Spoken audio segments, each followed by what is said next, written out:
Hello there guys and welcome, it is Niran here and today it's time for me to bring you the final episode of Season 1 of Hull City Career Mode. For those that don't know, this is the finale episode and just as a little reminder for you guys, this is basically what is going to happen. We're not just going to look at our final game of the season, we're going to be looking at all of the final games of the season for the 7 fixtures you see in the background. We'll be covering the relegation battle, the battle for the top 4 and obviously ourselves lifting that EPL trophy. In the background though you can see the table and you can see how close it is for the relegation battle. A huge amount of clubs involved that could go down to the Championship and join Watford down there. Also Stoke, Crystal Palace and Chelsea with an outside chance to the top 4. So we'll be looking at all the goals as they go in and checking out all of the highlights. I hope you guys go on to enjoy the video. But for now, it is time to get into proceedings. The first game that we're going to be looking at obviously is ourselves. It's Hull City versus Tottenham Hotspur. The job is done for Hull City. They're playing at the KCOM Stadium, the KC Stadium, facing the North London side, but the job is done for them. They won the league with a game to spare, so this is a party atmosphere here at the KC Stadium. The fans have seen potentially what they thought was impossible and what most people thought was impossible. The team have done the incomprehensible this season by winning the league with a game to spare despite having such a thin squad. 71 points. They will be guaranteed to have the lowest point scoring haul in history for a team that wins the league, which says a lot about the league this season. We'll see now whether Hull can end on a win. Focusing now on the relegation battle, and it's a Turf Moor where Burnley face West Ham. Going into this one, Burnley are not in the relegation zone, but they are of course at massive risk of going down. The team that came up last season, they'll be facing West Ham and Dimitri Payet in today's game. West Ham, who themselves had an awful start to the season, but have recovered to mid-table mediocrity and have managed to escape that massive basement battle down at the bottom of the table. The third game that we'll be looking at is going to be Leicester City versus Bournemouth. The reigning champions have not reached the heights they did last year, but I'm sure the fans are still happy with their work in the 2015-2016 season. They'll be facing Bournemouth today, who will go into this game in the relegation zone in 19th position. They need a pretty decent result in order to overhaul some of the teams ahead of them. They need to win and hope that teams like West Brom go on to lose. The Midlanders will be facing Swansea in this game, who themselves had a very good start to the season, but since dropped down a little bit. Solomon Rondon and the rest of the West Brom team, though, will be looking for at least a point in this one to help them survive. Obviously, you'll have seen the table beforehand, and you'll see how close it is. A massive amount of parameters that could see each team go down. But West Brom, the lowest scoring side in the league, will be hoping they can grab some goals today. Another team involved in this relegation battle is Sunderland, who face Chelsea at Stamford Bridge. Perhaps the most difficult task of all the teams involved in this relegation battle. The likes of Jack Rodwell and Adnan Januzaj will be hopefully scoring some goals for them as far as Sunderland fans are concerned. It hasn't been a great season for Chelsea. They may not even get to the Champions League. I'm sure Conte was hoping for more when the season started in his first year at the club. The final team involved in the relegation battle is Southampton, strangely enough. They've really underperformed this season and they face Stoke City at St Mary's Stadium, which brings us nicely onto the other battle of the day. Their opponents, or Southampton's opponents, Stoke, are battling for a top 4 place. They were second in the league behind Hull City for around about 80% of the season, but have dropped off in the final run-in for the season and now are underdogs even to get into the Champions League at all against Crystal Palace. Southampton, though, have a fight of their own, so this will not be an easy task for Stoke City. The other team involved in the Champions League fight is Crystal Palace, who are away from home against Manchester United at the Theatre of Dreams, and they'll be hoping it's a dream day for them. They're in the driving seat as far as the battle for the top 4 is concerned, but up against second place Manchester United, this will be a difficult task for them as they aim to get into Europe for the first time in their history, with Alan Pardew at the helm. We, though, are ready to get underway for the 3 o'clock kickoffs today here at Old Trafford is the first one that we're going to be looking at. David De Gea and Zlatan Ibrahimovic, the big money signings, seem to be ready for this one, and Manchester United do kick off this game here at Old Trafford. Crystal Palace have had an incredible season, and without Hull City's exploits this season would probably be the highlight of this campaign, but they're in the shadows slightly. It has still been a wonderful achievement for them. Paul Pogba, though, on the ball from the edge of the area, going to go for a strike, and he's found the bottom corner after just 2 minutes of this game, and it is a nightmare start for Crystal Palace as they look to hold off in front of Stoke City. Paul Pogba runs off to the home fans, and what a finish, what a goal that is from Paul Pogba, going a long way potentially towards paying off that massive massive price tag, shrugging off the defenders, and what a long-range goal that is. No chance for Steve Mondonda in the Crystal Palace goal, and Palace fans will be hoping this does not all unravel in the final game of the season with a start as bad as that. Paul Pogba with a wonderful goal after just 2 minutes. I'm sure news will be filtering to Stoke fans pretty soon, but of course they still need to better Crystal Palace's result. We're still in the early stages here of this game as well at St Mary's Stadium. Stoke really, realistically, need to win and hope that Crystal Palace lose to have any sort of realistic chance of getting that top 4 position. Southampton, though, of course, are fighting for their survival. Jeremy Pié putting a ball into the box, and it's an awful start to this game for Stoke City as well. Does anyone even want to finish in 4th position? It is Charlie Austin who's given Southampton the lead, and that is a massive goal for them, of course, as well. That puts them now on 42 points, which would see them impossible to be relegated, if that makes any sense at all. But Southampton with the goal after 3.5 minutes, and it's a poor start now for Stoke City as well, and they definitely can't finish in the top 4. The baton now is really passed over to Chelsea against Sunderland. The ball in from PA, it's poor goalkeeping as well from Butland. He'll be disappointed. The goal from Charlie Austin, and the poor end to the season for Stoke City seems to be continuing. Still pretty early on here at the KC Stadium as well. Ryan Mason finding Cosiello, now Snodgrass. Some lovely passing play actually. Snodgrass now bursting down the right-hand side. Can he put a ball into the box? Yes, he can. It's saved there by the Tottenham goalkeeper. It falls to Ndidi and is blocked away. Hull still putting a lot of effort in to try and end this season on a win. A decent chance for them there, but no goal for now. So West Brom beginning the day in the relegation zone, but it's still all very tight down there. They've still got a very good chance of course, breaking out of there. Playing Swansea today. A good win there in the air. It's found Solomon Rondon actually here in the 16th minute. Nasser Chadley now back to Solomon Rondon. Great 1-2 between the pair of them. Can Rondon finish? Yes, he can. And that is 1-0 to West Bromwich Albion. And that has changed the complexion of this relegation battle quite substantially. West Brom now out of the relegation zone and in P16. That has dropped Burnley down into the relegation zone into P18 with Bournemouth down there as well. Bournemouth, of course, need to win and hope that a lot of teams above them lose. At the moment, they're still drawing with Leicester, but that is a good finish from Solomon Rondon right into the top corner, and the South American striker with potentially an all-important goal that could keep West Bromwich Albion up. There's still a long way to go in this game. It means a lot to Tony Pulis, and the lowest scoring team in the league have scored today thanks to that man there, and it is 1-0 to West Brom here against Swansea. So with West Brom and Southampton both winning, it's looking increasingly difficult for Bournemouth to be able to actually get anything out of this day and to avoid being relegated to the Championship. And Leicester are going forward now as well to try and make it even more difficult for them. Jamie Vardy's found his strike partner here, Slimani, who goes for the shot and he finds the back of the net. And Islam Slimani, the man who signed from Sporting Lisbon at the start of the season, has scored for Leicester in the 22nd minute to try and improve their position in the league, but it is also a disaster for Bournemouth. They need to be winning and hope that everyone else loses, and at the moment they're losing and everyone else is winning, realistically. It's a good finish as well from Slimani. Artur Boruc can't quite get down quick enough to be able to save it. Smith there trying to get across. He brings Slimani down, but not really quick enough, unfortunately, for the Bournemouth defender. And that is 1-0 now to Leicester. Claudio Ranieri seems happy, but it's poor times for Bournemouth. Stoke City probing here with Joe Allen, back to Phil Bardsley, now Ginelli Mbula, trying to work some space. Glenn Whelan now back to Ginelli Mbula in the area. Can he finish? Yes, he can. And the Frenchman has found the bottom corner of the net, and Stoke are back level in this one. It's not really changed the complexion of the top 4 battle just yet. They're still behind Crystal Palace on goal difference. Of course, remember, Palace are losing to Manchester United thanks to that very early wonder goal from Paul Pogba.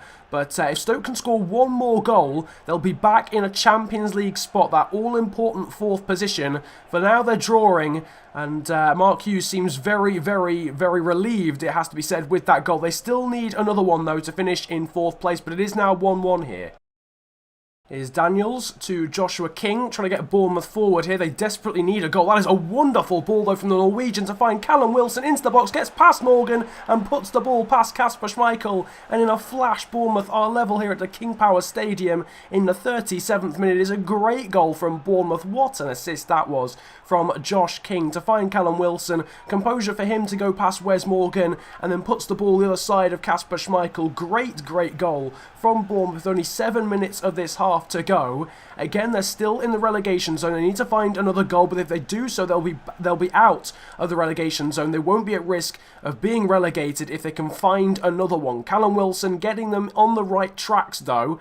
and Leicester have they've conceded. They've not held on to their lead for very long. It hasn't changed things very much for now, but as I mentioned, it could change if Bournemouth do find another goal. So it's 1-1 here at the King Power Stadium. The 38th minute goal from Callum Wilson. That might just spur them on to see if they can grab another. Leicester on the ball though now with Vardy and Slimani, of course, scored that first goal with the assist from Vardy. Wonderful little bit of defending and then a back heel as well from Andrew Sermon. Callum Wilson now going forward. Nice little drop of the shoulders there to get past Danny Simpson. Now running at Wes Morgan, and Bournemouth are on the attack again, and it's Wes Morgan against Callum Wilson. Morgan bringing out the skills. He's gone past the Leicester defender, now cutting inside, and Bournemouth have scored again. They've turned the game completely on its head, and as it stands, they're out of the relegation zone in 16th place. But look at the amount of teams joint on 40 points. Southampton and Burnley are being relegated as things stand, despite Southampton actually picking up a point at the moment against Stoke City. It is them now down in the relegation zone. Bournemouth have managed to break themselves out of it on goal difference,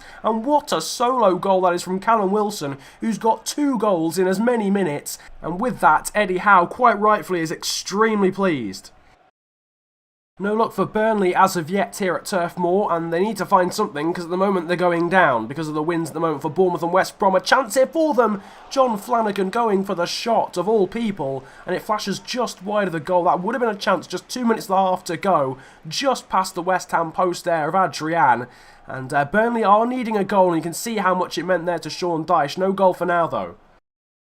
Shot there at the end of the half for Southampton, but it signals half-time at St Mary's Stadium, and it's going to be half-time really across the country. Janelli Mbula with the goal for Stoke to make it 1-1 at half-time here. It's half-time basically everywhere else. You can see Burnley have now reached the break as well. Still 0-0 between themselves and West Ham, the 2 claret and blue sides going head-to-head, but no luck for either of them so far. And no goals as well at the KC Stadium. It is 0-0 currently between Hull and Tottenham, the champions-elect, and the North London side. Now let's take a look though at all the other half-time scores at the moment. We've already been over Burnley 0, West Ham 0. It's also 0-0 between Chelsea and Sunderland. Not even seen any highlights from that game, so pretty boring one there. It's also 0-0 between Hull and Tottenham, of course, as well. So no goals in the first 3 matches. Leicester, though, losing 2-1 against Bournemouth at half-time. Of course, they were winning that game, but are now 2-1 down. United 1-0 up thanks to that goal from Pogba after just 2 minutes. Southampton at 1-1 against Stoke, and Swansea are losing 1-0 at home to West Brom. But now let's get into the second half.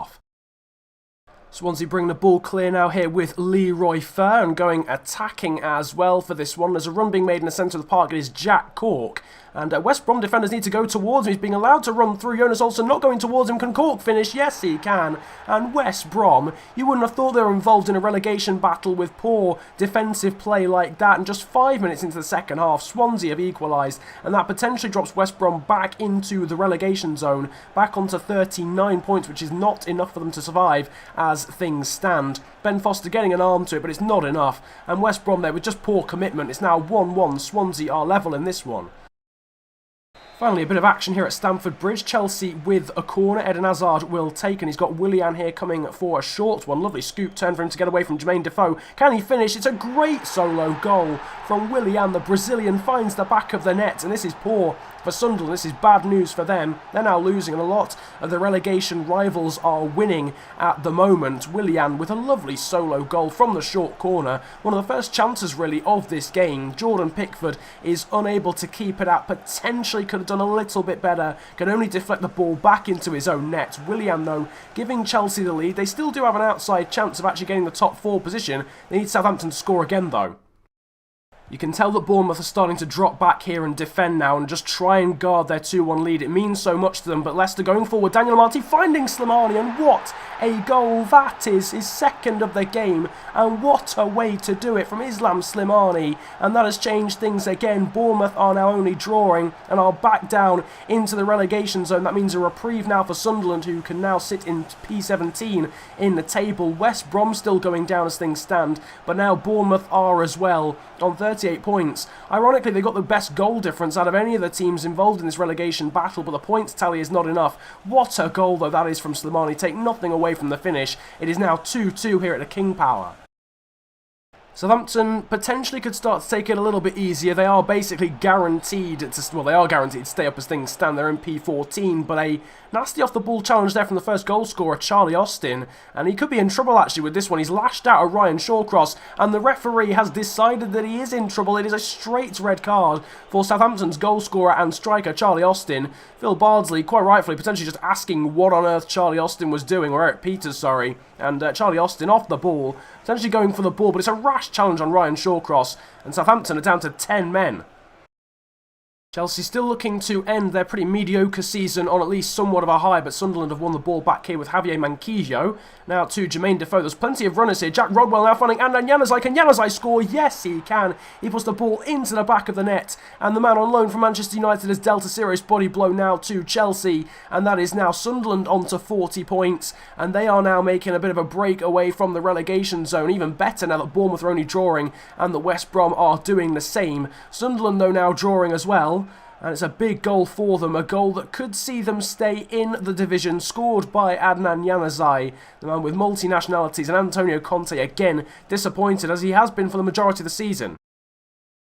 Fabianski will be looking to start somewhat of an attack here from the back, throwing it out to Neil Taylor. There's a lot of space here down the left-hand side, actually. West Brom leaving pockets of space all over the place, knowing they've got to score. Wayne Routledge has found Gylfi Sigurdsson. Llorente's in the centre! And Llorente has scored, and Swansea are leading, and West Brom are in serious trouble now. They've got a lot of work to do to come back from this one. They're 2-1 down. Llorente, the Spaniard, has given Swansea the lead. It's some great passing play, but again, West Brom leaving holes in their defence where they really shouldn't be at this point. And with this amount of pressure on them, this amount of importance surrounding this fixture, they can't be affording to leave that many spaces in behind. Llorente has exploited it, and Swansea are now ahead. Getting right towards the end of today's fixtures now. Southampton look basically safe at the moment in terms of relegation, but they're still going forward despite being down to 10 men. Jordi Clazy there finding Shane Long in the centre, but Stoke able to get it away, but it's horrendously cleared away, and Southampton do get back on the ball. Stoke looking ever less likely to now get into the Champions League. Some more good passing play. Ryan Bertrand finding Sofiane Boufal, and that is the end of Stoke's hopes of getting in the Champions League, and that has basically assured Southampton a place in the top flight for next season. You can see that Stoke are 1 point behind Crystal Palace. They need to score twice in the remaining 2 minutes in injury time to be able to get into the top four, and that is not going to happen. Sofiane Boufal, the Moroccan winger, with a late goal to win it here for Southampton. Surely he blasts the ball past Jack Butland, and it is 2-1 to 10-man Southampton, and this end to the season has been a disaster for Stoke. It could have been so much better. The Europa League awaits for them. It's been a poor second half showing for West Brom, a result and a half that will cost them their place in the English Premier League for next season. West Bromwich Albion are relegated to the Championship with a 2-1 loss here against Swansea.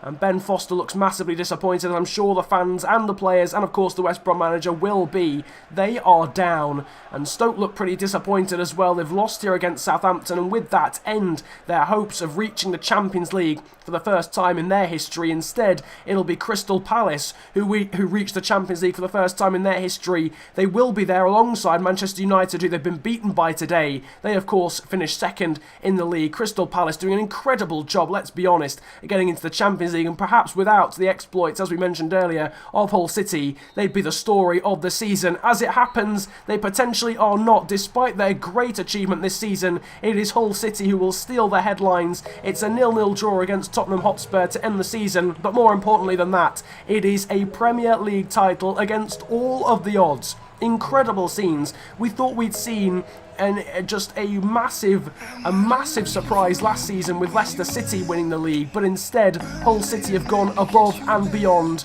The likes of Curtis Davies, Leon Bailey, Abel Hernandez, Vincent Cosciello, Andrew Robertson, all being a massive part of the season. The likes of Stefaniak and Livermore, who aren't there today due to injury, but have played a massive part in this title win for Hull City. Who would have believed it at the start of the season? Who would have thought this was even possible? They've made some savvy signings, they've spent not too much, they've brought in some players who fit in with their style of play, and they have gone on to win the title. Curtis Davies will lift the Barclays Premier League trophy. It is Hull City who are champions for the 2016 2017 season, and what a season it has been. Ups and downs for multiple teams. Hull City winning the league against all of the odds. Crystal Palace getting into the Champions League. Both of them will be featuring in Europe next season. Of course, Crystal Palace have to go through the qualifying rounds, but hopefully they'll get through that easily and we'll see them there. But for now, the spotlight is on Hull City, and they have won the league. Down at the other end of the table, it is West Brom and Bournemouth who go down, unfortunately. Bournemouth at the hands of the reigning champions, but the new champions here celebrate. Curtis Davies lifting that Barclays Premier League trophy aloft, and the Hull City fans can barely believe their eyes. Their beloved club have somehow managed to win the league. What a season it has been for them. Some fantastic performances, the lowest points tally ever to win a league. I hope everyone at home has enjoyed this season, has enjoyed this video. If you have, then of course feel free to hit the likes button. The Hull City players and fans continue to celebrate, and I'm sure will do into the night. But from me, that is it, and we'll see you for Season 2.